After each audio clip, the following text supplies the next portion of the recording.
Një ngjarje e rëndë ka ndodhur një ditë më parë në fshatin Sheqeras në Maliq, ku dy adoleshentë janë përfshirë në një konflikt fizik i cili ka përfunduar me plagosjen e njërit prej tyre me thik. Sipas njoftimit të policisë së shtetit, konflikti ka ndodhur mes dy të miturve, respektivisht një 14 vjeçari dhe një 15 vjeçari. Gjatë përplasjes, 14 vjeçari ka përdorur një mjet prerës thik, duke i shkaktuar plagë 15 vjeçarit, i cili është transportuar menjëherë në spital.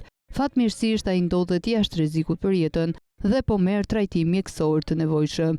Burimet zyrtare bëjnë me dije se pas veprimeve të para hetimore, specialistët e hetimit në krime të Komisariatit të Policisë Korç kanë referuar materialet në prokurorim pranë gjykatës së shkallës së parë të juridiksionit të përgjithshëm në Korç. Si rezultat, ka nisur procedimi penal ndaj 14 vjeçarit për veprën penale plagosje lehtë me dashje. Në deklaratën zyrtare, policia thekson se sherrri mes të miturve ka ndodhur për motive të dobta, ndërsa mësohet se nuk është hera e parë që të dy janë konfliktuar mes njëri tjetrit.